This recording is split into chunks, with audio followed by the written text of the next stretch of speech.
Hello. My name is Jimena Perry, and I welcome you to the second semester of the Explorers during this year.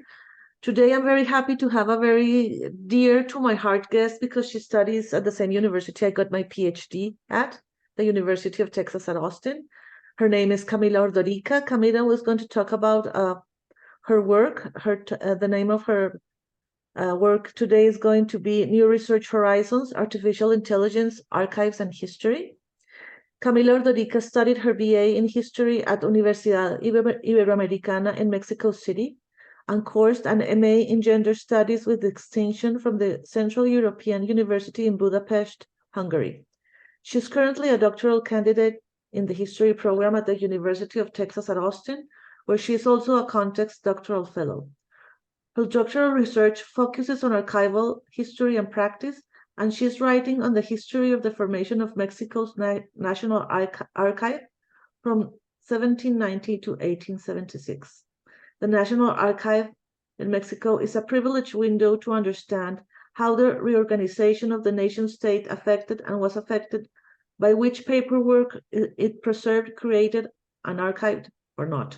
In addition, Camila is actively engaged in the circulation of her MA research on a conceptual history of femicide, feminicidio, with both academic and non-academic readerships. Camila, thank you very much for being here and for accepting our invitation. The floor is all yours. Thank you, Jimena, and thank you for everybody who's here. I'm very excited about this.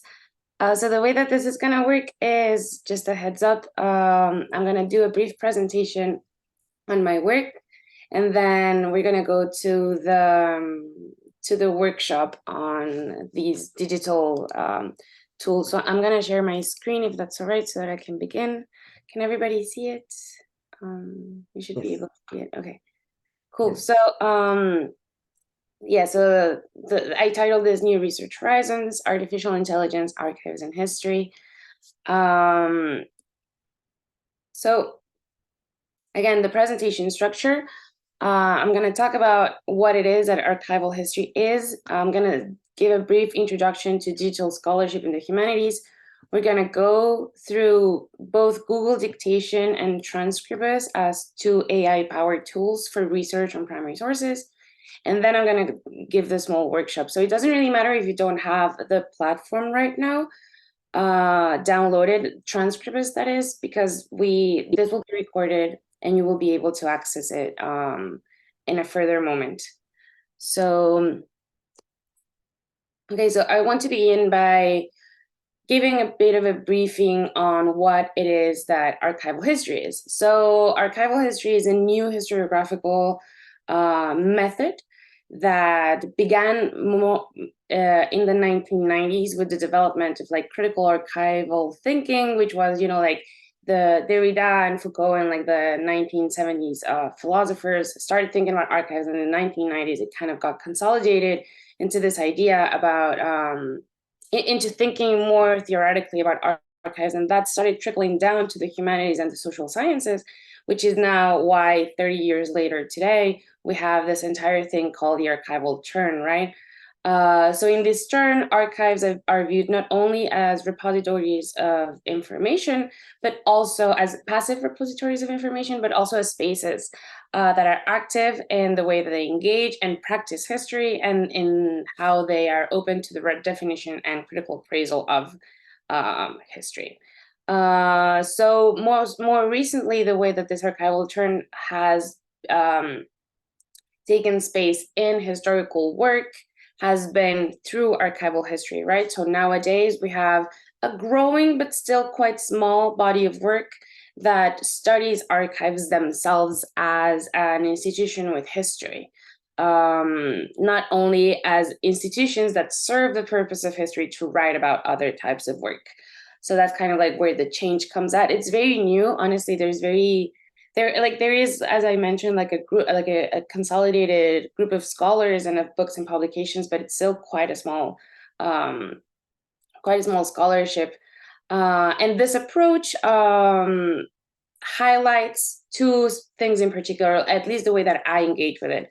So it represents a material turn to archival thought that emphasizes the materiality of paperwork and where it is stored. So we're not only talking about archives in like a theoretical and metaphysical way, but also in kind of like the material aspect of them.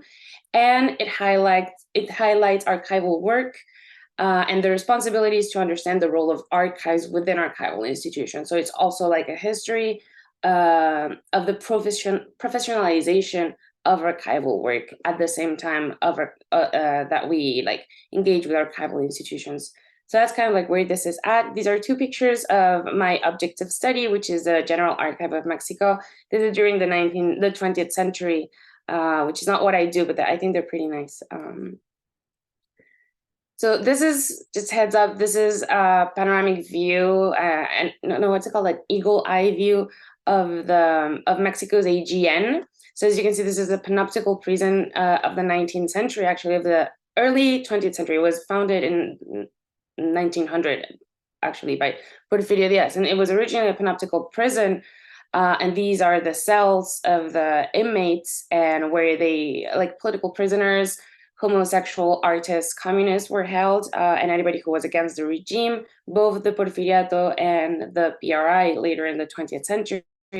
And now this is where the AGN is housed.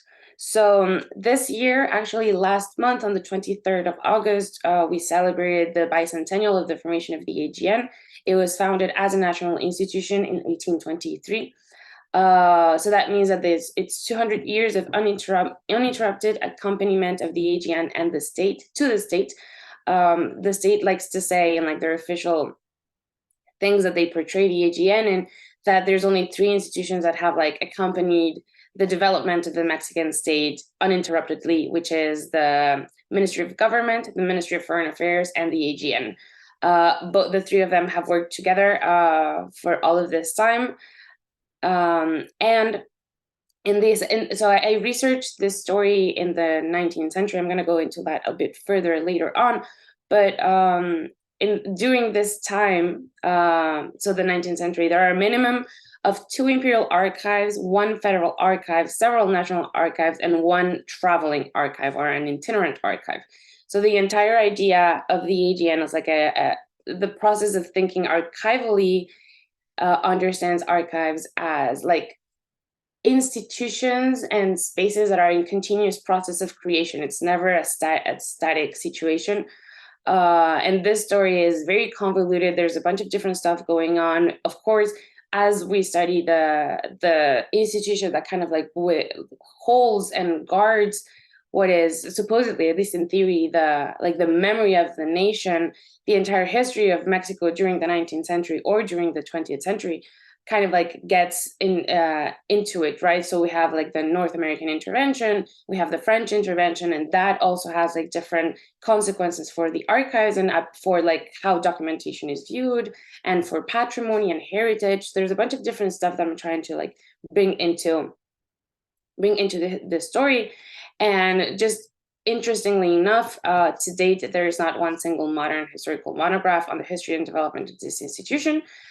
This has to do with a couple of different things, mainly that there is, again, the study of archives is quite new, right? So like there's still in development, and there's a couple of other things that this is not the space to get into it, but there's not one single modern monograph, and this is kind of like what I'm trying to do.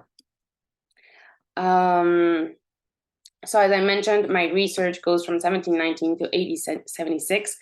I take this time frame because even though the National Archive was formed in 1823 as a national institution, in 1790 it was established as the General Archive of New Spain in like this because there were the Bourbon reforms, which professionalized bureaucracy and needed a new archival institution, right? So what happened was that during the Wars of Independence, which span until 1821, the archive kind of like was in the middle of everything. It was not really taken care of, whatever. So it was 20 years of like a bit of chaos, but whatever was kept from the archive of New Spain, so from the colonial archive, was transferred and became the nucleus of the General Archive of the nation. So there's a process of transition between colonial and post-colonial institutions in this process, and the AGN is part of this.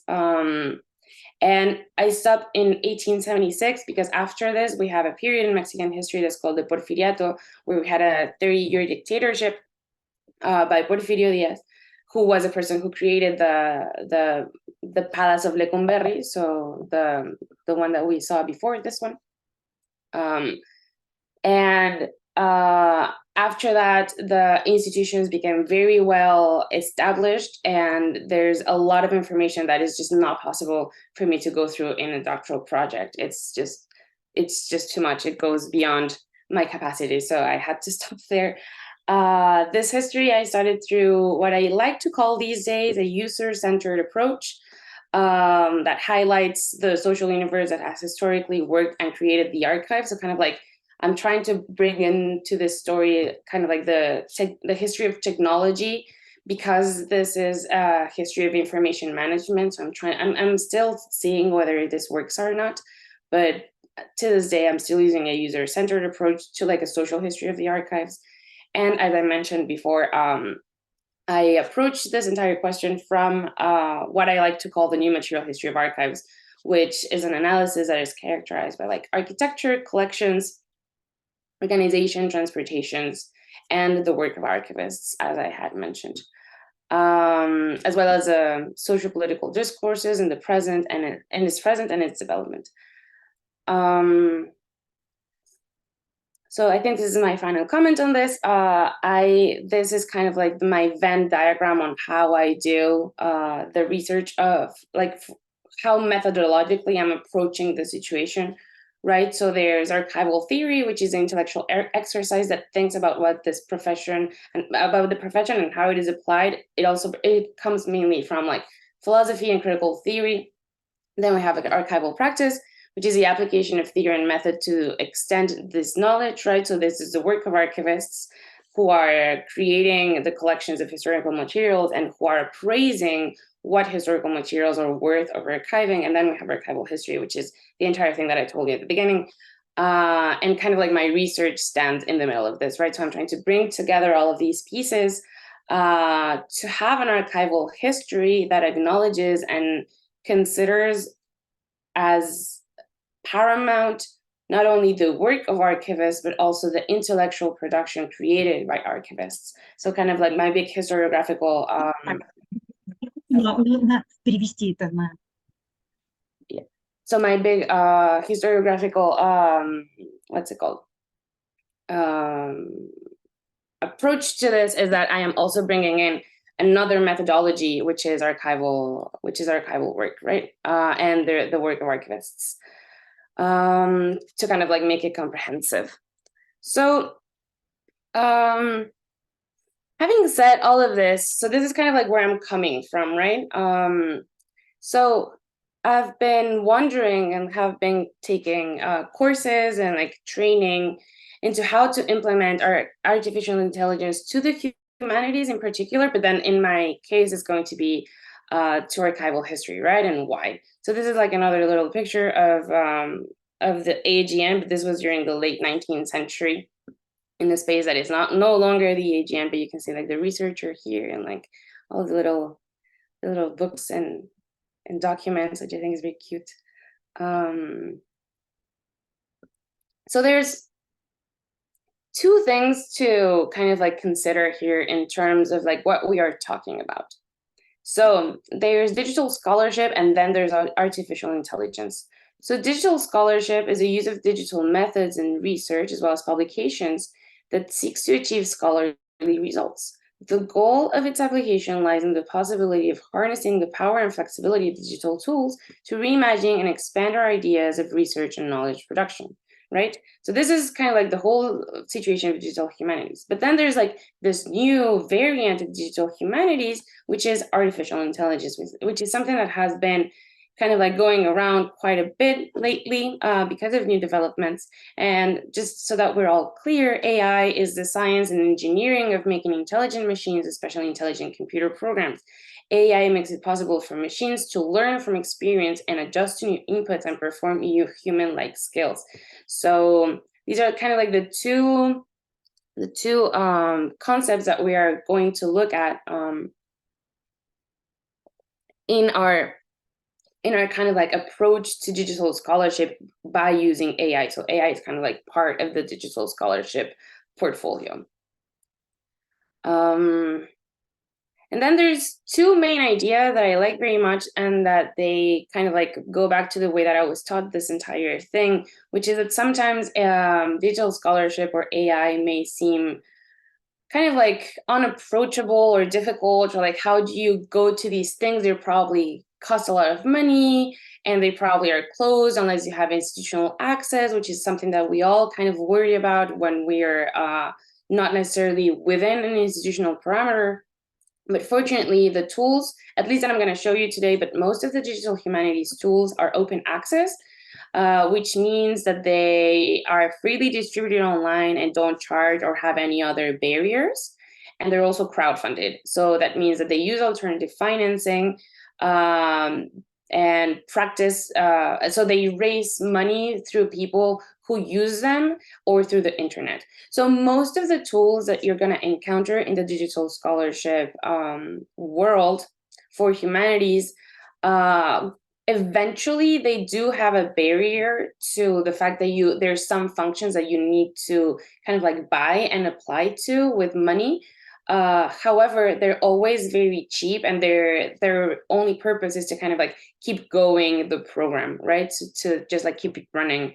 So these are mostly the tools that I work with, which I think it's also very nice, and I like very much that there's this component to them, that they're open and that you do not need institutional access to get around in them, which I think is very important. Anyway, so this was kind of like faster than I thought, but we're gonna go into the workshop. So this is just something, again, I'm gonna try to go through it kind of like as slowly and easily as possible. It's not very complicated, but this is just like a step-by-step way of how you need to approach both of these tools that I'm going to show you in the first approach. And then through that, I just want everybody to know that this is kind of like a process in which you need like a lot of practice, right? So I've been working with this for a while, so I kind of know the ins and outs, but because I work with it so much, and it's also something that I'm not an expert in, right? Like this is, I've been working my way through it, but I'm no expert. So, okay. So there's two things that I want to say about, there's two things that we're going to look into. The first is Google Voice dictation. So it's really interesting because Google Docs, you may know it or not, has the option for voice dictation, which is powered by artificial intelligence. So it has different pockets of information created by word databases, through which you can talk to it, and it's going to transcribe whatever it is you're saying. Why is it that I'm saying this? Most of the work that at least I do and that many historians work with, we need to transcribe materials, which most of the time are not necessarily like written in like text or like typed, which are actually handwritten, and it takes a bunch of time for us to like go through them.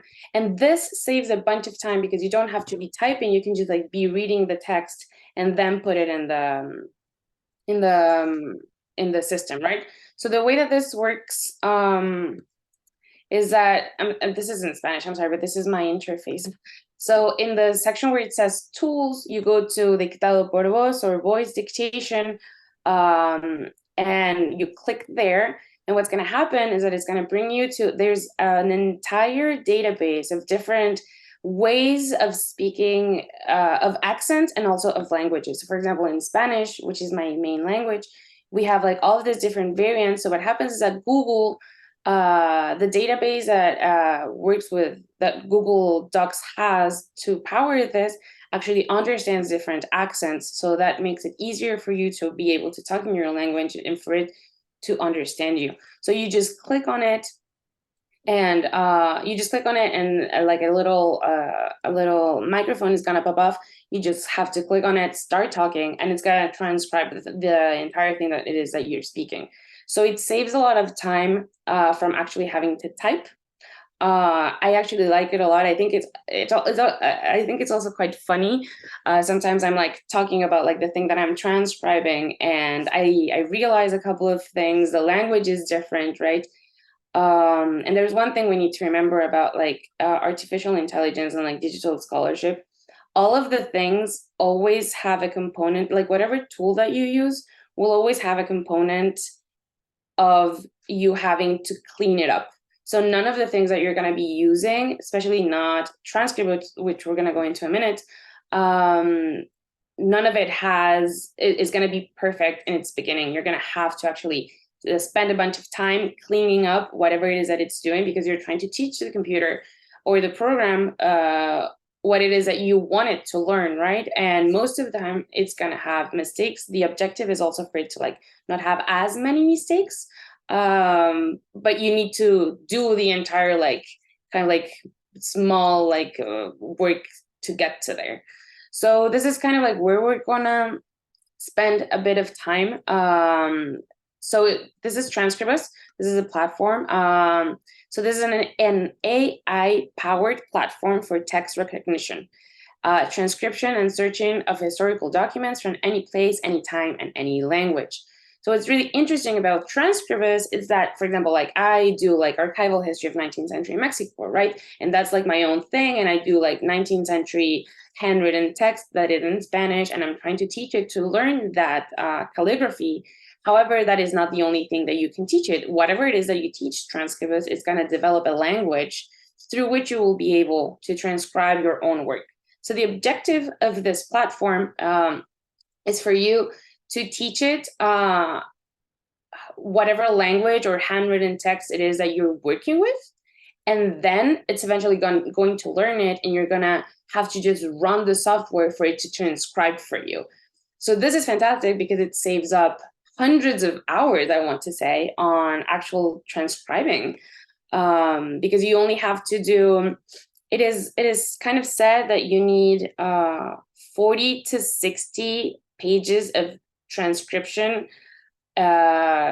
injected to Transcribus for it to kind of like develop a language, right? A text recognition language. However, if you only insert to it like 40 to 60 pages, the percentage of mistakes that the program can do can be higher, and kind of like what you really want to accomplish is for it to be 1 or lower than 1. So you don't have to spend like that much time cleaning it up. So in order for you to do that, you need to kind of like insert to the program, I would say 90 to like 100 and 120 pages of transcription. Which sounds like a lot, but whoever does like kind of like transcribing, we know that it's really not that much, because we end up having to transcribe like thousands of pages. So for us to have this software nowadays, I think it's great. So I'm gonna stop sharing the screen for this, like for my presentation. I'm gonna start sharing it for the platform and a couple of other things that I want to show you guys. So just give me a second while I do this. Okay.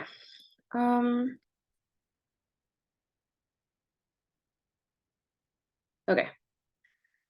So there's 2 ways to access Transcribus. One is the online software. So this is a page. You can sign in, and you can like go around. There's a bunch of different resources that they have, where you have the team that developed Transcribus has how-to guides, getting started, FAQs, videos, and glossary. And so this is mostly, they do give out training. I think you have to pay for like actual training, but there's a bunch of different stuff that you can access in order to know how it is that this works, right? And it's really, it seems like a lot at first. When I first started using this, I was very overwhelmed, and I thought that I was not going to be able to actually work with this. But in the end, it ended up not being like as difficult as I thought it was. You just need, as I said, to practice a lot. And this is kind of like, so once you have you sign in, you know, and like you have your entire data, like your entire thing set up, this is kind of like what the app looks like, right? So there's two different, this is how the Red Co-op program works. So this is who developed it, and like you have all of this information. And then there's like the online app, which are two different things. And this is kind of like how that looks like here. I'm showing this to you because sometimes it's hard to download the system. So it took me a while to actually be able to like download the entire thing on my computer because I have a Mac. I'm going to talk about that in a bit. But you do have the option of doing this online. So this is kind of like, right now I'm just showing you how it looks like, and then I'm going to go into how it actually works. So don't worry. This is kind of like how the interface looks. You can see like this thing that popped up in green is the space of that I wanted the machine to actually read. Like I don't want it to learn these parts that are part of the picture, but that I'm not interested in. And the blue lines here are the lines, the baselines that I want the system to understand that this is text. This is text, and I wanted to learn it, right? So this has already been transcribed, as you see, and like this line goes to this. So this is kind of like how the online platform works. Not works, but looks. And now I'm going to show you so the entire process in the system, right? So give me a second. I'm going to open it real fast. Okay. So for Transcribus, you need to download Java, and you also need you can do it in your Mac. If you have a Mac, it's going to be a bit more complicated because the program will not like pop up normally.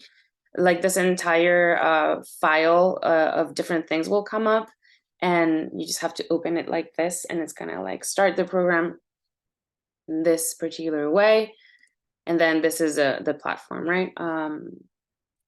I hope, yes, you guys can see it. Okay. So, okay. This is how the actual interface looks like if you're not doing it online. I do like the online version. It works. It's not that bad, but I do recommend to have the actual platform downloaded because it's a lot friendlier, and it has a lot of different things that you do need that are harder to kind of like approach online. Though the online version works really well, I do recommend this one. So again, you can log in to the same account that you created for downloading the program. Right, and whatever it is, it's interesting. Whatever it is that you have in this interface, you're going to have it in the online database as well. So it's the same account, which is it's really helpful. So you have your different collections here. I have a couple of that I've been working on. And again, I'm going to show you guys how this looks again here, and then we're going to go into how this actually works. So it takes a minute for it to charge normally because it has to like, this is the same page that I showed you guys before. As you can see, it looks different than the other one. It has the same thing, right? Like it has my green text for it to understand that this is kind of like what I wanted to read. Then we have here on top the different, because this is a file that has 6 pages, right? So we have different files that I've been transcribing. This is kind of like whatever the cost of like managing the archive in 1829. So I've been transcribing this, and this has been kind of, well, I like transcribing, so this has been really interesting, and I've been seeing really cool stuff. And this is kind of like how it works, right? So that you teach it what it is that you need for it to understand that you want to transcribe. And now there's different components to the to the platform that I want you guys to see. So we have the overview, is an overview of all of the, so in this file, right, which is the Expediente 8, which is the one I'm looking at, the overview, because I'm looking into that, is going to be about that file. And there's different components that I'm going to show you guys in a little bit longer about, as you can see, it has ground truth and in progress, so 2 different ways for it to understand it. There's all of these other tags that you can put on it. What ground truth means is actually that this is like whatever it is that this thing is reading in the green section is complete truth, right? Like this is what the system is going to learn, that it's not in progress, it's not final. Like this is what you need to understand that all of these letters are. So whenever you are done with a transcription, you need to apply ground truth to it. I'm going to go into this, it's in a second, so don't worry, I'm going to repeat it.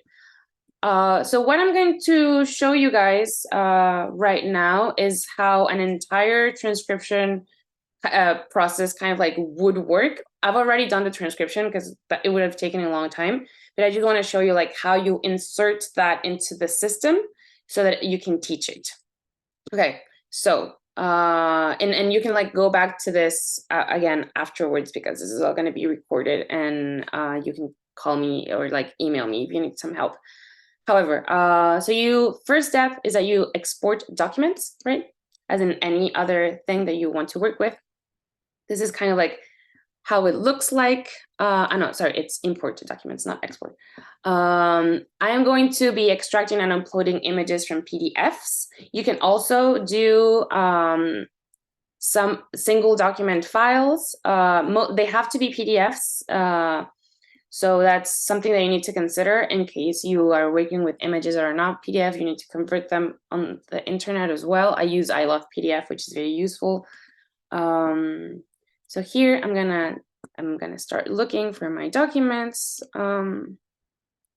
which are somewhere here. Okay. So I have my PDF here, these are my images. They're in Hake because I have an iPhone, and that's the way that they come up to these days. So I had to transfer them to JPG and then to PDF, which I did before doing the session today. So you upload it. It's going to start extracting it.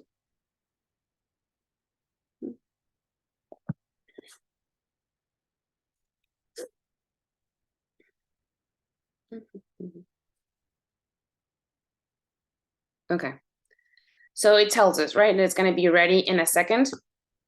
You can see in this little cup of coffee, if you go to the cup of coffee, the different works that have been uploaded to it, and how it's been working. So just give me a second so that we can find this document again, because it takes a minute. So okay, so we have it here. Yes.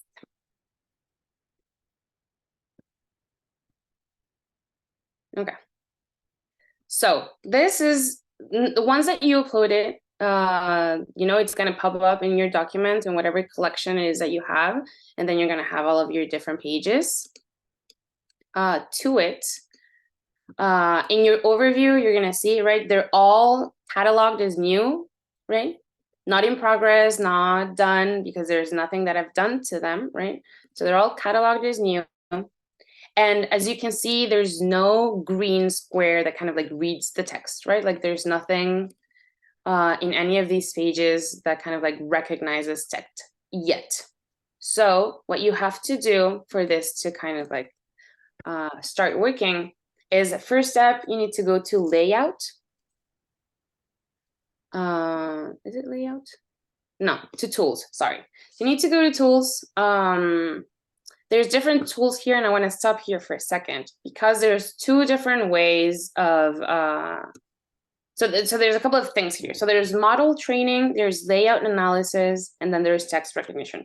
The one that we're going to be doing right now, which is always the first step, is that you need to do the layout analysis. The layout analysis means that it's going to recognize where it is that there's text, right? So now I'm telling it to do all of the 7 pages of the document that I just imported to the system in the current edition, and it needs to find text regions and also find the lines, right? So I have clicked on both of them because I wanted to find the text regions and the lines, and I'm gonna run it. I'm gonna do that in a second. However, once you were done with this process, there's also the model trainings and the text recognition, which is these are the steps that you kind of like have to go into once you've done the entire like 100 once you've injected to the system kind of like the 100 pages that I was telling you about. So the first process of this entire thing is just to get acquainted with the layout analysis, which is what I wanted to show you guys today.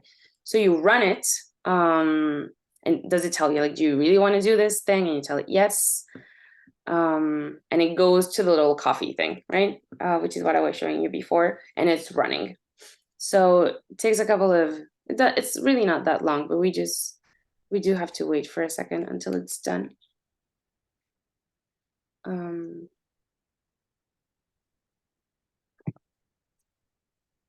And while it's running,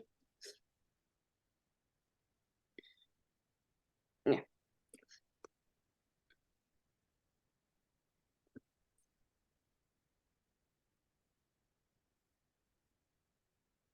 Okay. So it tells you if you want to reload it because it finished the job. So you say yes, because we haven't really done any work on it. So it reloads it. And as you can see, we now have text regions, right? So as I was saying before, a bunch of the work that you need to do with any of these tools is cleanup. And this is most of the job that we're going to be doing right now, and that I'm going to show you how to do. So as you can see, you can like zoom in and zoom out however it is that you want. It's very like user friendly in that way. We have here, as you can see, different, so these numbers 1/1, what they mean is that the first one is the region, the text region. So if we were to have another text region here, it would have another section that would have like 2/1, which is not the case here because it actually did a good job at this. And then the second one is the line, right? So this is recognizing that this here, which is in blue, as you can see, sorry.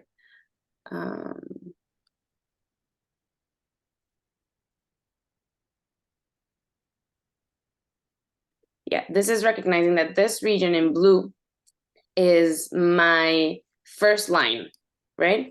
And this depends on however it is that you want to do it, but like what I was taught and what I normally do is that I go through each of the lines and like see what it is that it caught. Because sometimes, for example, it can catch these kinds of things that I'm really not interested, because this is like a handwritten thing that some archivist did in order to catalog it. So what you do is that you just delete it, right? And it disappears because I don't really want it. And then, for example, I would like for these two things to be in the same line. Like I don't want these to be like two lines. So I'm going to show you how you do that. You first need to delete one of the like subsections of it. So I'm going to delete this one. And this is where it starts to get kind of like complicated. There's not complicated, but like you need to do a bit of work here. So you have, as you can see, it has little dots to it, right? So there's little dots in the text region, and in the line, there's little lines. So what you need to do is that you need to extend those so that the system knows that this entire thing, for example, here, is one line of text, right? Like one text region, and then that it goes all the way to here. So whenever I actually give text and information to this from the transcriptions, it's gonna know that this is only one thing. And this is just because this is how I kind of like to do it, because they're in the same like line, and that depends on however it is that you do it. But for example, because I've already started working on this, it automatically goes into in process. So it changes the tag, right? And so you save it, as always. You always need to be saving stuff. And here we have another one that's going to be like a bit more interesting, perhaps because there's like more text. So here, as you can see, we have two different text regions, right? So I was telling you the first number is a text region, and then the second number is a line number, and here we have two text regions. So why would we have two text regions if we only really should have one, right? Well, the system made a mistake and recognized this section as an individual text region. So you kind of like have to delete it. So once it's deleted, again, you have to go into the entire, this is to see what it is that it caught. Apparently, okay, so here, for example, this for the thing are two different, it didn't catch that this is part of this other sentence, right? So we need to kind of like stretch it and tell it that it is in this way for it to understand that it's the same region. And then this for me are things that like I understand why it catches it as text because it is text, but I'm not really interested in the system going through this. So I normally delete these because also this is kind of like a different like this is handwritten text, which is what I want the system to learn. And this is printed text, and I'm not really interested in this. So I normally delete all of this. And as you can see, we have them, right? So, oh yeah, you need to save them. So this is kind of like what you need to do for all of these pages. I'm not going to go like into all of them at this moment because I think it would be kind of like boring. However, I do want to show you guys something. In case the text doesn't recognize, like the system doesn't recognize some of what you're doing, I'm going to delete all of this so you can see how it works. There's these tools here. So you use the TR to make a text box, right?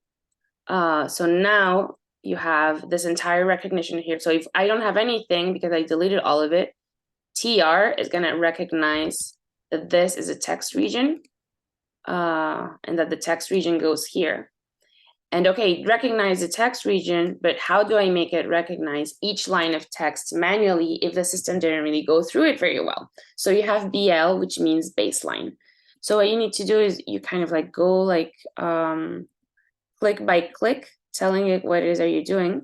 And by the end of it, you need to double click and you have to create the line, right? So you tell it yes, and then we're back at this thing, right? We have our baseline and we have our text recognized. So in case something happens and the system doesn't recognize it very well, there are ways for you to use these tools here, which are these ones here, to like recognize it. I also wanted to show you guys, so the system here made a mistake. So this is good because that way we can like see how it works. It recognized, as you see, also the text from the, so I'm gonna, okay, so we have, this is a text that I'm using, right, like this, but it also recognized text from this side because it's like the part that is underneath the page that I copied, because these are pages that like I took the pictures, right? So you need to kind of like delete all of that thing so that it doesn't recognize things that you do not need. So, right, you delete the section, the text region should be fine now. Yeah. So this is kind of like how you need to like, you are the one who's gonna know like how it is that you want the system to know and to understand. And this is kind of like where you go in the first part of the layout situation, right? So you have your entire system here. And now I wanted to go, now the fun part comes, right? So we have here all of our little lines that tell us where it is that the system found information. As you can see, it's kind of, here it's kind of messy. It recognizes this one, so I'm going to delete it. And it also recognized this that I don't need to. Okay. Yes. So kind of like what I do is that I bring up my my Google Docs. Give me a second.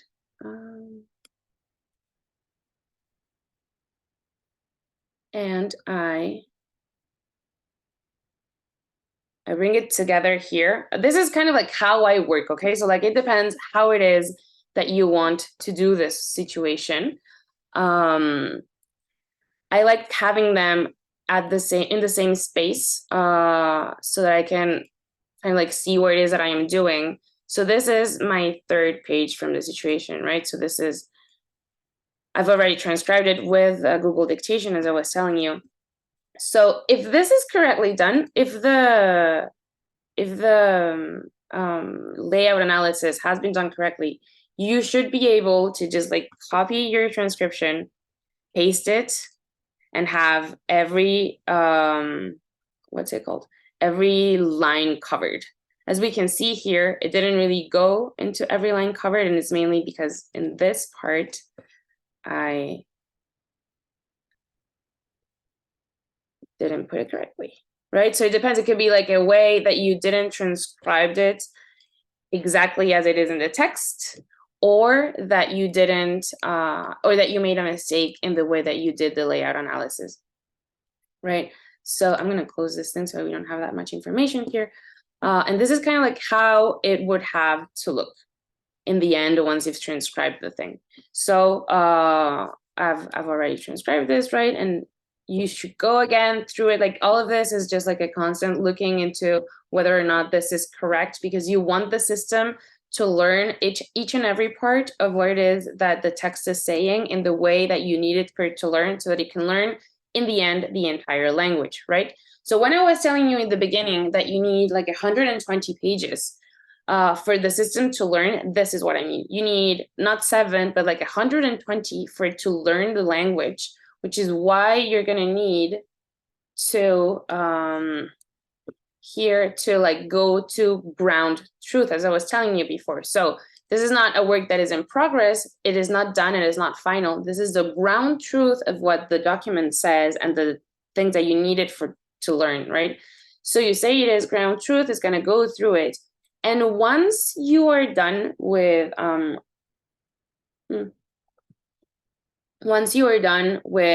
your entire situation here, that you've worked enough and that you have like your 120 pages, you're gonna be able to train your model, right?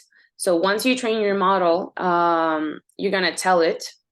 And this is a part that I'm not gonna go into it because like I personally have not gone this far, but this is kind of like how the model training looks like, right? And you eventually like you're gonna have to decide like which models, like which baselines and like different sections.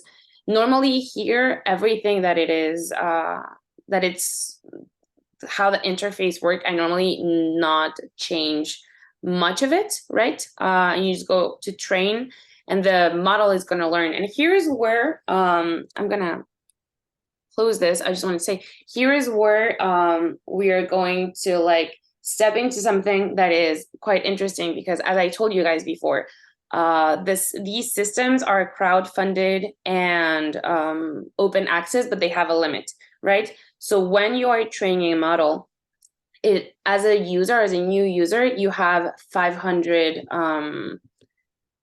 pages that you can use to train the model for free. And after that, you do need to teach it.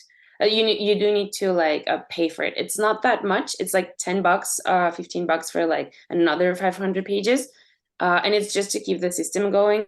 So it's actually not that, I mean, it is kind of like some money to be considered if you're asking for grants, for example, to use Transcribr, different Transcribers or different digital tools.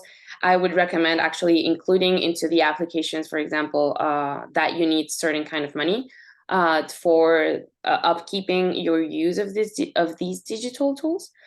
And in the end, you should be able.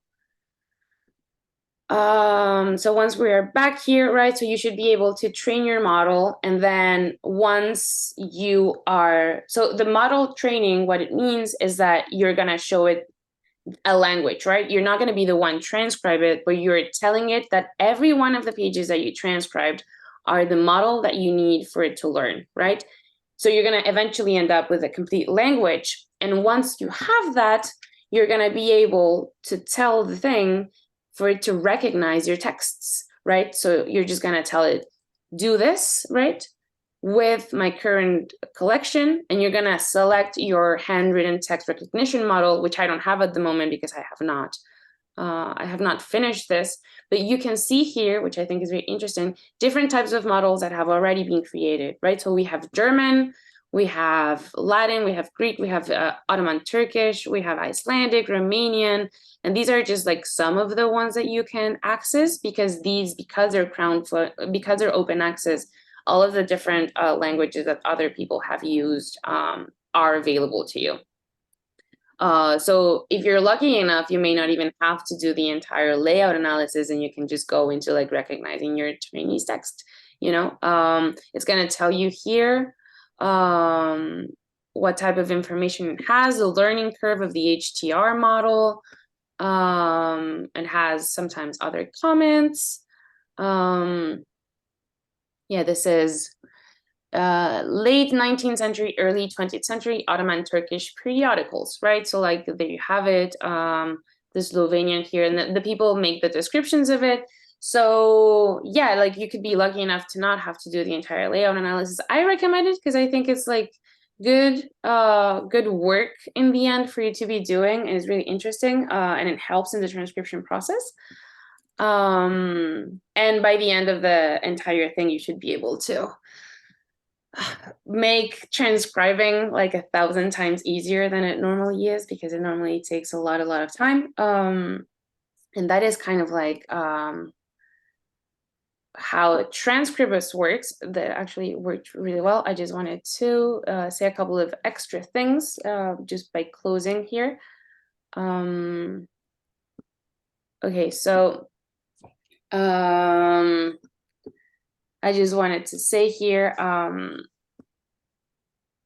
that kind of like, because these things are open access and crowdfunded, I think it is also our responsibility to share this knowledge, which is kind of like what I'm trying to do this today, to do here today. And this is kind of like what I was also taught by the person who taught me the digital scholarship knowledge that I have, which is Dr. Albert Palacios, and who works at the Benson Library Collection.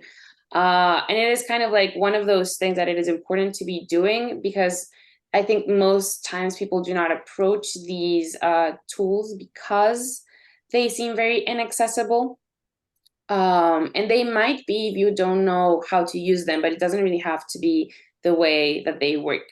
So it's kind of like also our responsibility, I believe, as researchers and people who are in this world to share. So I just wanted to give like a bit of disclaimer to that. And these are other free resources that you can access. Most of them, again, they are sometimes like small workshops that you can take, but most of them have included within their own systems different FAQs and like guides to learn them. So you can do maps, you can do like different graphics, you can do pages, like websites, you know, like there's a lot of different WordPresses, tools that you can access, and there's quite a lot of pages online that tell you which tools exist. So if you're ever interested in one of these like lists, I can give it to you if you were to need it. And on that note, this is my email. If you have any questions, I'm happy to answer them. I know it's kind of like weird. I mean, weird in the sense that I gave you like a super small workshop on how to do something that I've been doing for a very long time, but all of the basics are there. So if you ever need to like go back to the video, which is being recorded, you can just do so, or contact the Transkribus team, or go into their resources that they have, or just contact me. I'll be happy to help you. And yeah, so this is kind of like how this has been going. Thank you, Jimena, for the opportunity. And yeah. Thank you, Camila, a lot for this very interesting presentation. I'm very happy that you taught us a little bit about it, and I'm very happy that you mentioned Albert. Yeah, that's a very good disclaimer. He, at the University of Austin at Texas, Albert manages like a big research on digital tools that it's worth taking a look, and it's online too. So if anybody's interested, you can also take a look there. I'm gonna open the floor for questions. If you have any questions for Camila, any comments, any doubts, whatever, you can just open your mic and ask her, or if you want to write in the chat, and I also can read them. While people take some courage, I have questions that may be a little bit basic, Camila. I am not an expert on digital tools, but I have a question that, again, it might be very basic. When you upload the documents to Transcribus, you upload them from a picture you have taken in the archive. I mean, you go to the archive, they give you a box with the papers. Then you take those pictures, and those pictures, you take them with your phone, and then you just upload them from your phone? Yes.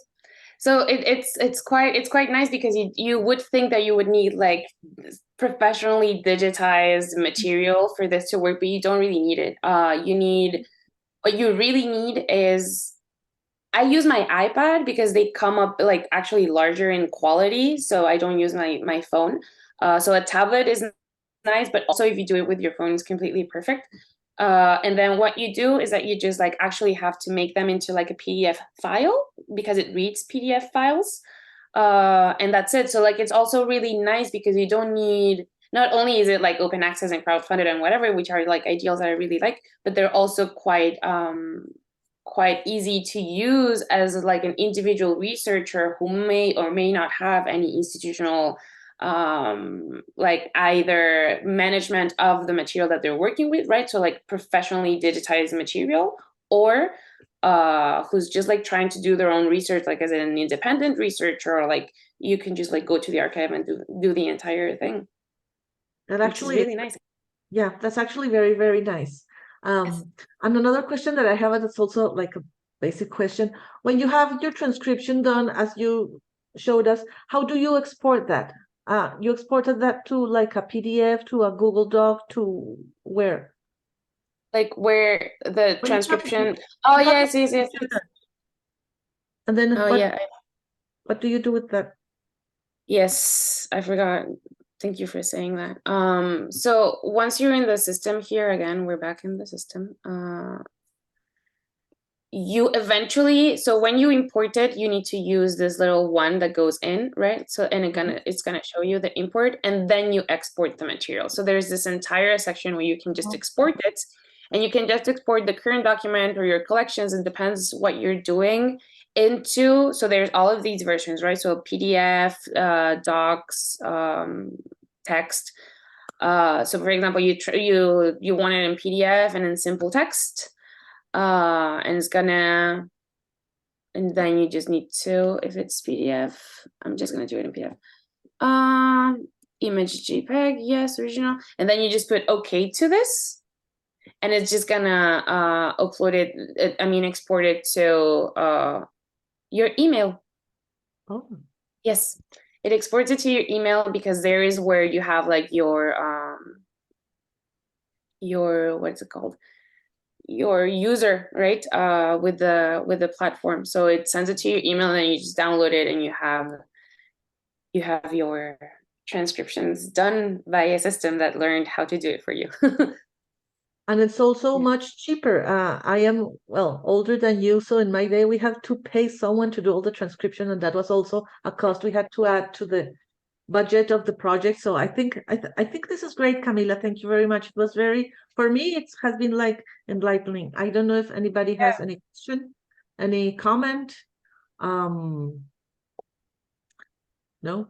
Okay, if you don't have any comments, I'm going to say it again, that this video is going to be uploaded to the Vimeo channel of the International Federation for Public History, but I'm also going to circulate it in social media, and Facebook, Twitter, not Twitter anymore, X, and Instagram. I'm also going to give it back to Camila, and since Camila mentioned, if you are interested in getting in touch with her, please feel free to do so. She's also on Facebook. At the end also you will find her email. And thank you very much for being here. This has been like really, really useful, and helpful. I appreciate it very much, Camila.